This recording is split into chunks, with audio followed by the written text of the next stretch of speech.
अस्सलाम वालेकुम, मेरा नाम अतिया है और मेरा एक बेबी है सैयद ज़ावियार अहमद। अब माशाल्लाह वो 18 मंथ्स का है, लेकिन जब वो बॉर्न हुआ था तब वो प्रीमेच्योर था और उसका सारा जो सब कुछ था वो यहीं LNH में हुआ था। और मतलब मेरी जो डिलीवरी है वो भी यहीं हुई थी और मेरी डिलीवरी में भी बहुत कॉम्प्लिकेशंस थी, लेकिन ना मुझे पेन्स बहुत ज़्यादा शदीद थे और मेरे पेन्स रुक भी नहीं रहे थे, जिसकी वजह से जो है वो फिर मुझे LNH में एडमिट किया गया। 5 डेज़ मुझे उन्होंने लेबर पेन्स में रखा कि किसी ना किसी तरह ये रुक जाएँ तो हम डिलीवरी ना कराएं, क्योंकि बेबी बहुत छोटा था।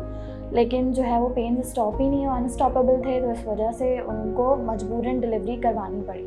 और मेरा बेबी जो है वो 29 वीकर पैदा हुआ। उसके बाद 1.02 उसका वेट था और NICU में रहा। ये 2 दिन वेंट पे रहा, लेकिन माशाल्लाह इसने वेंट से रिकवर किया। इसकी डॉक्टर दूल्हे शहवाद बहुत बेस्ट डॉक्टर है। और फिर इसकी जो नर्स थी जिसे पहली माँ कहना चाहिए, वो उसने बहुत इसकी जो है ना अच्छे से केयर करी। शाज़मीन उसका नाम है यहाँ पे। फिर मुझे डॉक्टर दूल्हे ने हर एक चीज़ समझाई वहाँ पे कि OG कैसे इंसर्ट करनी है। जो प्रीमेच्योरिटी की कॉम्प्लिकेशंस होती हैं, ज़ाहिर है बच्चे डायरेक्ट फीड नहीं ले सकते, तो उनको ट्यूब से जो है वो फीड देनी पड़ती है।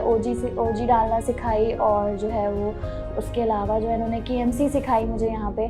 और फिर तकरीबन 7 डेज़ बाद जो है वो NHDU से उन्होंने जो है वो घर बोला कि अब आप जो है वो इसका डिस्चार्ज ले सकती हैं, लेकिन ये ऑन ऑक्सीजन ही जाएगा। मेरा ताल्लुक़ न्यू बॉर्न यानी नौज़ायदा बच्चों की इलाज से है। प्रीमेच्योरिटी का मतलब होता है वो बच्चे जो 37 हफ्ते से पहले और 2.5 kg या 2500 ग्राम से पहले पैदा हो जाते हैं। पाकिस्तान में तकरीबन 8 से 9 लाख बच्चे प्रीमेच्योर पैदा होते हैं, वक्त से पहले पैदा हो जाते हैं। इन बच्चों की कुछ मखसूस पेचीदियाँ होती हैं जो कि प्रीमेच्योरिटी की जेस्टेशन कम होने के साथ साथ बढ़ती हैं, जिसमें सांस के मसाइल हैं, दूध हज़म ना करने के मसाइल हैं, किसी के दिमाग में ब्लीड हो सकता है, इनकी इम्यूनिटी यानी क़ुव्वत मुदाफ़ियत आम बच्चों से कम होती है, तो उसकी वजह से इनको NICU की स्टे बढ़ जाता है।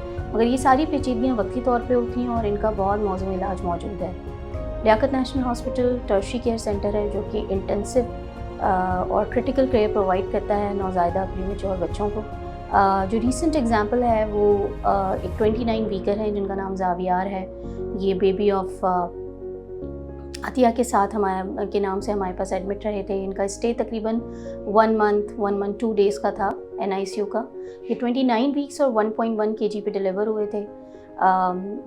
ज़ाहिर है बाकी प्रीमेच्योर बच्चों की तरह इनको कुछ पेचीदियों का सामना रहा, जैसे वक्ती तौर पे इनको हाई फ्लो जो कि एक सांस की मशीन होती है उस पर रखा गया। थोड़ा सा फीडिंग इंटॉलरेंस के इशू रहे जिसकी वजह से इनका स्टे लंबा रहा। माइल्ड ग्रेड का इंट्रावेंट्रिकुलर हेमरेज हुआ, लेकिन वक्त के साथ साथ अल्लाह का करम हुआ और 1 मंथ के अंदर इस बच्चे की कॉम्प्लिकेशन रिजॉल्व हुई और हम इसको 33 वीक्स ऑफ जेस्टेशन पे तकरीबन डिस्चार्ज करने के काबिल हुए। और डिस्चार्ज के बाद इसको हमने पोस्टनेटली फ़ॉलो किया। इनिशियली थोड़े ज़्यादा विज़िट्स होते हैं OPDs के, क्योंकि वेट गेन मॉनिटर करना होता है। उसके बाद आम बच्चों की तरह ये वैक्सीनेशन विज़िट्स पे हमें फ़ॉलो करते रहे ज़ावियार।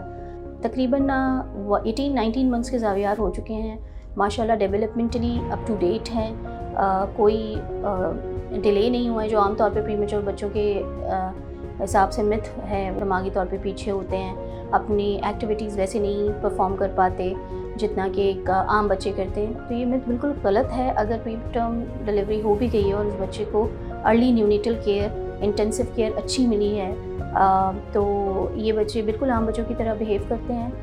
तो अगर प्रीटर्म बर्थ के चांसेस हैं तो न्यूरोलॉजिस्ट से या एटलीस्ट पीडियाट्रिशियन से ज़रूर मिलिए और इनकी कॉम्प्लिकेशंस को डिस्कस करें, उसके ट्रीटमेंट मैनेजमेंट प्लान को डिस्कस करें ताकि ये मिथ्स ख़त्म हो और इन बच्चों का सर्वाइवल रेट बढ़े।